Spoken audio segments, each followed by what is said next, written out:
All right, guys, welcome. PR Conservative. We're going to hit a few topics today. And first, right off the bat, we got to talk about Epstein. I know it's a drain. You keep hearing about it over and over and over again. And it's not going anywhere. And in my opinion, I really think we should just let it play out. But let's talk about what's been going on. And this is my opinion. I don't speak for anybody but myself. And one, I love Trump. Let me get that right off the bat. I'm not gonna be like some of these fake or these lukewarm MAGAs that are gonna abandon Trump. Not gonna happen. Only time you're gonna see me abandoning Trump if he says, I am your God and your king and you must worship me. Then I'll draw the line. Besides that, I am not gonna turn my back on the one person that has done more, and the one politician that has done more than anyone I have seen in decades, in my entire life, literally put it all on the line for this country. Literally his life for the sake of this country. I am not going to turn my back on him over Epstein. I'm sorry. I'm just not going to do it, especially since I don't know the details of what's going on up there. And if we all believe Trump, and we all know, we can never say that this man is part of the deep state. The deep state has been trying to take him out since 2015, bro. So let's get that notion right out the window. That's not the point right here. Okay, he's not part of the deep state. The deep state hates him. So if he's saying, guys, this is not a big deal, I'm gonna trust him. This is me. You don't have to agree with me. Even though I want you to know what's going on, but let's dive into this. So he puts this whole Truth Social post out. I'm not going to read it because you've seen it 10,000 times. And he's frustrated, right? He's angry. And the question is, why? And again, I was wondering, why is he angry? And part of me gets it. It's like, it's 6 months before he even took the oath. Everyone was saying this country's going to crash. The inflation is gonna go through the roof. There's gonna be freaking bread lines. There's gonna be war everywhere, and it's like the opposite has happened. Trump is brokering peace deals. The inflation is low. We got freaking all this investment coming in. The tariffs are working, and we're 6 months in. There's so much good happening. We're dismantling the Department of Education. MAHA is going crazy right now, getting companies to remove dyes, make us healthier. Like, there's so much winning happening. And Trump is like, guys, I defeated all the odds in 6 months. And we're focusing on Epstein. I get that aspect. Trust me, I do. And to a point, he is correct. We are not even focusing on the wins of this country at all. Let's focus on the wins of the country. Let's do that. Sorry, my bad. Let's focus on the wins. Do we need the Epstein information now? Let's wait a year. Let's wait 2 years. Fine. The problem I'm having here is that we're blaming Trump for a Pam Bondi failure. And I think we all collectively can agree her rollout was terrible. She put Trump in a predicament. I believe there's not really much information there. I believe anything that was there, if it was, it's been gone by now. 4 years under Joe Biden, I think it's gone. When they went through Epstein's safe, missing hard drives, anything incriminating, I believe is gone.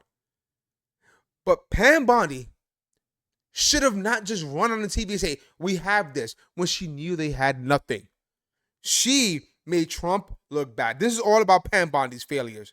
One of Trump's attributes is, again, something that hurts him. If you're loyal to Trump, he's loyal to you. Kind of like what happened with Pete Hegseth. That whole thing happened with Pete, with the Signal Gate and all that crap. Pete is loyal to Trump. Trump is like, you made a mistake? Whatever. I'm loyal to you because you're loyal to me. And what happened? Pete kept doing a great job. So he protects those that align with him. Pam Bondi loves Trump, will do anything for Trump. She messed up. He's out there trying to do the same thing. I'm going to protect you. Because outside of this, you're doing a great job. You made one mistake. I'm not going to throw you under the bus. I'm going to throw you to the wolves. I'm going to protect you. That's Trump's fault. And it's also a great characteristic, you know? It's a good thing to have. So this is where he's at. He's trying to protect people that are loyal to him. Though she made a mistake. He can actually say she made a mistake, but he won't even do that. So the question here is, why is Trump angry? And I said it earlier, we're not focusing on the wins. And I listening to Charlie Kirk, shout out to Charlie Kirk, made a great point earlier today. He made an amazing point. And we need to take a step back and really look at it through that lens. We're looking at the now. You know, we're pigeonholed. We're looking at today. We're looking at June. We're looking at July. We're looking today. If you take a step back at the first Trump presidency, what happened in 2017 around this time? They were trying to impeach him. He already lost an attorney general. They brought out a hoax. And it just hurt his administration. He was hampered by it. Maybe he's reliving that all over again. He goes, I am winning, and you think I want to repeat 2016 all over again? That's a great point. Which is probably why he's saying Mueller investigation, why he's bringing that up. He already lived through it. Why would you want to live through that again? I get it. So with that being said, I'm going to support Trump and I'm going to trust him. I trust nobody else. I trust Trump. I trust Kash Patel. I trust Dan Bongino. Pam Bondi, I don't know her. But I trust the man. I'm going to trust the one man that did it all. The one man that right now, in the first 6 months, he is changing the trajectory of this country, and we're exploding. I can't wait to see what happens 10 years down the line if we keep this up. We might actually start paying down debt. Holy crap. We're on that. We're right there. So let's focus on the wins. So I'm looking over here, right? I made a couple of notes, right? So the liberals finally found something. They finally found something to like harp on. Epstein. Again, it is weird, and it's not whataboutism. It is odd that today that they're the ones that want this. They had 4 years. Joe Biden could have done it. They controlled all three branches of Joe Biden's first 2 years. Never once did any of them call out for Epstein. Never once. For some reason, Trump is the one. I get it. Trump is the one that said he wanted to do it. Actually, when he said, if you listen to Trump, releasing Epstein wasn't really on the top of his list. He said, I don't think there's much in there, but I guess they want it, whatever. So this is all the liberals have right now. And it's fine. This is the only talking point. And we shouldn't be giving them any red meat. Because right now, the left is failing. And we're giving them red meat. So I think there should be, and by the way, I don't know if you saw, Trump didn't say let's not release it. He literally told Pam Bondi multiple times, let's release it. Actually, hold on. I think I have it here. Will you ask Attorney General Pam Bondi to release more documents to finally put this controversy to bed? Yeah, whatever's credible, she can release. If a document is credible, if a document's there that is credible, she can release. I think it's good. But I mean, it's not like he's saying hide the information.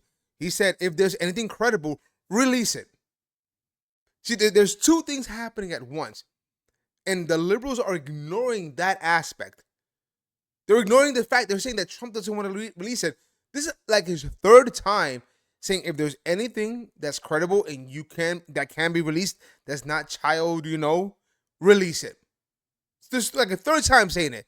But the liberals are like, and even the corny ass, weak ass, lukewarm MAGAs, the same thing. They're ignoring that aspect of it. He's saying release what can be released, which again, I think is nothing. I think whatever was there was hollowed out. Again, this is a Pam Bondi failure, but he's saying release. Now it's up to Pam Bondi.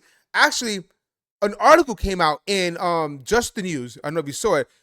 So Trump gave an interview with John Solomon, and this is the article that came out. So it looks like they want to bring forth a prosecutor, a special prosecutor, to kind of dive into the weaponization of government, which will, the Comeys, the election hoax, and also Epstein.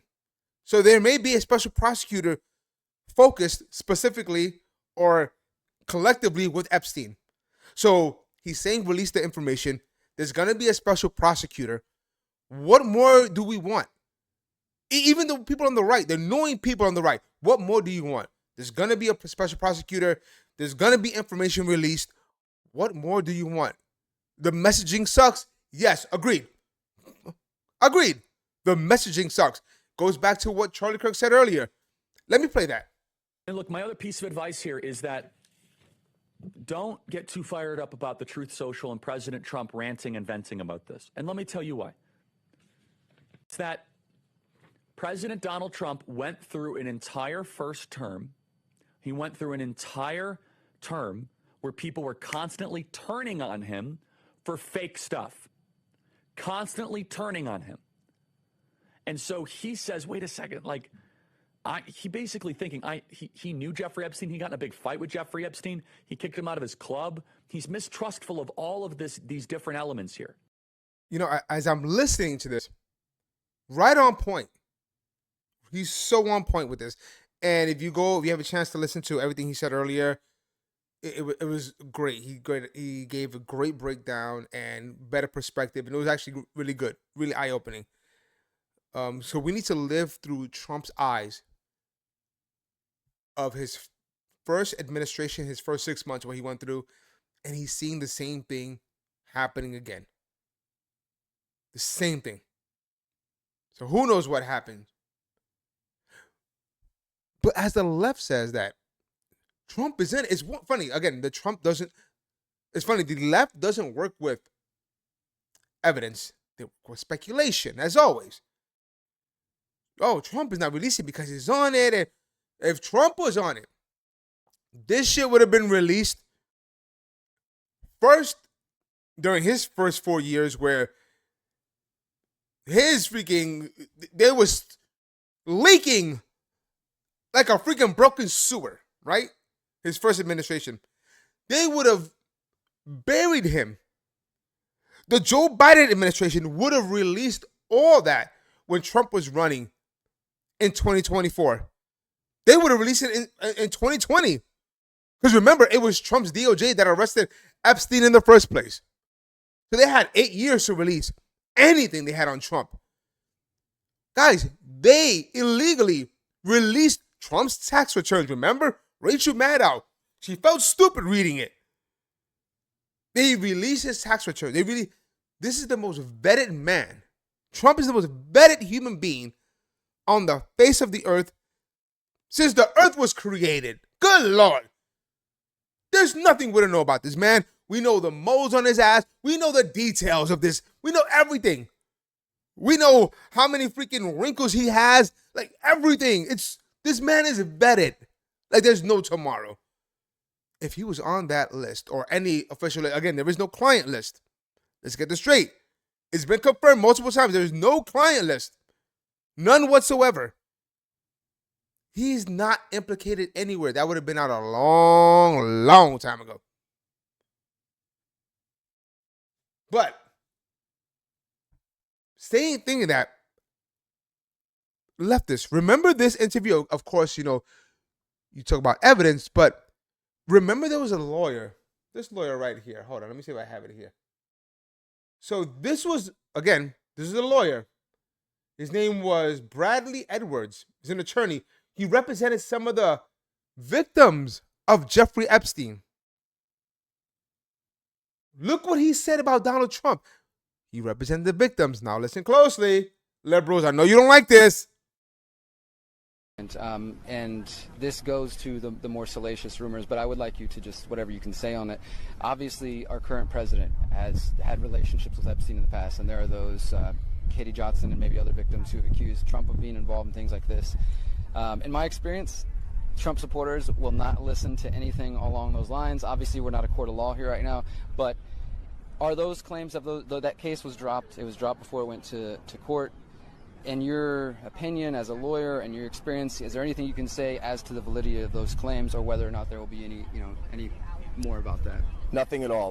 The only thing that I can say about President Trump is that he is the only person who, in 2009, when I served a lot of subpoenas on a lot of people, or at least gave notice to some pretty connected people that I wanted to talk to them, he is the only person who picked up the phone and said, let's just talk. I'll give you as much time as you want. I'll tell you what you need to know, and was very helpful in the information that he gave, and gave no indication whatsoever that he was involved in anything untoward whatsoever, but had good information that checked out and that helped us, and that we didn't have to take a deposition of him. And that was in 2009? That was in 2009. Trump's information helped out the victims, Epstein's victims. Damn, so someone that's complicit in it, he sure did a lot to help bring down Epstein. Just saying. Liberals hate that. They only deal with speculation. But again, let's move on. There's so much going on. And this is other story that no one's really talking about. And I think we need to focus on it, because for some reason, no one's talking about Tim Walz. Guys, hold on. I'm going to pull up this article, and I want you to read it with me, because this is some crazy things. All right, so as you know, Tim Walz has been MIA. No one is talking about this ever since this shooting that happened up in Minnesota. Was it Minnesota? I just want to make sure I got this right. Yeah, in Minnesota, where this radical lunatic went and shot up Democrat lawmakers and politicians. Remember this guy? For some reason, that's being memory hold. I don't know why. That was a huge story. This man implicated Tim Walz. And now this article comes out, and it says, let's read this together. The accused Minnesota assassin wrote unhinged confession. Keep saying unhinged, but he wrote a confession to Cass Patel, widely claiming Walz urged him to murder Democrat lawmakers. Might be crazy, but let's just listen. We got to read it. There's a reason. I don't know. I'm speculating. I'm not trying to be a liberal here. Tim Walz is very quiet. Very quiet. Very quiet. Usually, when you're up to something, you're quiet. Unlike Trump, that's loud and in your face. This guy's quiet. So, accused political assassin Vance Bolter allegedly sent a deranged confession to FBI Director Cass Patel, claiming that Minnesota Governor Tim Walz had urged him to kill Democratic lawmakers as part of a twisted plot. Damn, man, if this is true. Jazz hands, woo. Those hands ain't for jazzing only, I guess. Assassin. So it says, so this is part of what was in the letter. Dear Cass Patel, my name is Dr. Vance Luther Bolchard, whatever. I'm the shooter. Hold on. Let me move this over a bit. Can't read. I am the shooter at large in Minnesota, Bolcher allegedly wrote. He went on to claim that he had been hired by U.S. military people off the books since his college days and had gone to work on line of duty missions across the world. What is this guy? I think he's James Bond, or what is this guy? Recently, I was approached about a project that Tim Walz wanted done. Tim wanted me to kill Amy Klobuchar and Tina Smith. Tim wants to be a senator, he claimed, referring to Minnesota's U.S. senator. What the hell? Bro, I know it sounds crazy, but we're living in crazy times. Just saying. Elsewhere, they keep saying his ramblings. Like, I don't know if it's ramblings. Who knows? He allegedly, I told Tim Walz I wanted nothing to do with it, and if he didn't call off the plan, I would go public. Why would you go public after you allegedly were some sort of MI6 agent going around killing people. Suddenly you have a change of heart and a conscience. I'm sorry. Different. I'm just trying to wrap my head. But again, he's crazy. Again, no one's talking about this. I don't know why. Whether there's anything there or not, I think it's a story. It's concerning murder, political murder, and someone that was a heartbeat away from the vice presidency, Tim Walz. Like, it may be fake. It may be bullcrap. Why is no one talking about it? Why is there one obscure article in the New York Post? Why isn't that on television? If Trump lost the election and this was a story about someone that offed 2 Republicans and they said J.D. Vance was the one that sent me to take them out, this would have been wall-to-wall news coverage. You know this. The same story. You swap him out with a J.D. Vance who didn't win the election. If that didn't happen, thank God. Thank you, Lord, they won. This would have been wall-to-wall coverage. But they're suppressing it. The media is suppressing it, as they do everything else. We got to keep digging into this, man. And finally, what I want to touch on are good stories. Let's end with a good story. MAHA. Shout out, yo.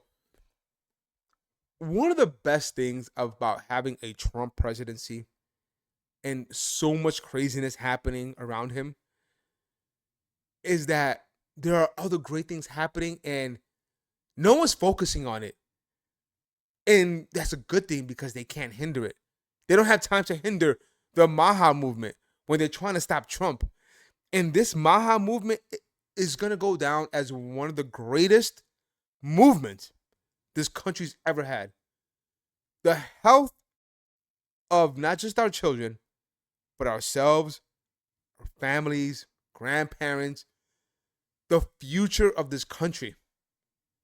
Right now, if you did not see, Coca-Cola announced they're going to stop using high fructose corn syrup and they're going to start using regular cane sugar. You have, 40 ice cream companies said they're going to remove their dyes. You have so many companies now pledging to remove artificial chemicals, remove dyes, use beef tallow, get rid of the toxic oils. Like, we're getting healthier. This is only 6 months in. And we're not going to see results right away. We're not going to see that. But what we're going to see 20 years down the line is a healthier nation. People with less illnesses, less ADHD, less cancer, hopefully. Please God. Less mental illness. Like, RFK right now is even looking at SSRI drugs. Did I say that right? And trying to say, is there a connection here with some of these mass shootings? Because if we read, some of the side effects of these drugs are death and suicide. And, there's something there. All of these mass shootings, most of them, somebody was on one of these drugs, these antidepressants or whatever. Is there a connection? No one knows. But why can't we ask that question? RFK is doing that. People are getting healthier. And it's going to happen, guys. This is the greatest movement. And MAHA, I want to say, is as equal to MAGA. It's equal.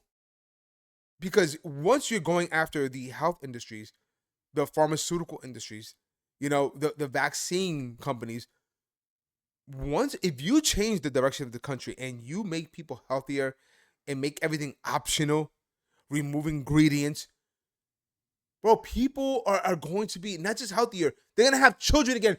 People are not having children. They can't produce anymore. What's going on with the young people? Fertility clinics is a booming industry because no one can produce anymore. What's wrong with our youth? What's wrong with everyone getting sick? Everyone has asthma now. Everyone has allergies. Everyone has something that was not normal 30, 40, 50 years ago. Everyone has cancer.